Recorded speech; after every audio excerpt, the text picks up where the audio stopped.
hear me out. This video is for Pixar, but specifically Brad Bird. If you don't know who Brad Bird is, he's the creator of Ratatouille and The Incredibles, which are my two favorite Disney movies. When he worked on Incredibles 2, he said a Ratatouille sequel will probably never happen, but what about a prequel? Okay, so the first thing is Gusteau. We know that he's the best chef in the world, but can we find out how? Like, imagine a movie about Gusteau's backstory. We're finding out how he became the best chef in the world and how like his 5-star restaurant came about and like all that fun stuff. He may have been controlled by a rat as well, because at the beginning of the movie it shows a magazine cover of his hat partially off of his head, and you can see a little figure and it kind of looks like a rat. And also when they do the DNA test to see if Linguini and Gusteau are actually related, they take a hair out of Gusteau's old hat, and that actually might be a rat hair. I looked it up and the hair they sent off for a DNA test came back as rodent hair.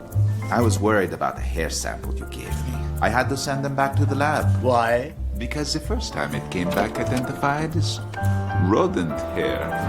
And then they took a hair from Linguini's hat maybe, and that could have been a rat hair, and they did a DNA test and it was kind of matching, and that might have been the reason why they thought they were related, but they're not related at all. And then second character could be Anton Ego and his backstory, how he became the harshest critic in the world. There's also a theory that the old lady with the shotgun at the beginning of the first Ratatouille movie is actually Anton's mom, because in the flashback of when it like zooms into Anton's eye when he eats the ratatouille, it shows the same house that all the rats live in, like the old lady's house at the beginning of the movie. So people believe that that old lady is actually Anton's mom, and that's how Remy knew that he should cook ratatouille for Anton. And then third character could be Remy's mom. We know about his dad and his brother, but not much about his mom. We know that his dad is like the head of the colony and like all the rats look up to him for everything. He's like the president pretty much, but we don't know anything about his mom. So that's my idea on like a Ratatouille prequel. If you guys think that's a good idea, let me know in the comments, and also tag Pixar so they can see this.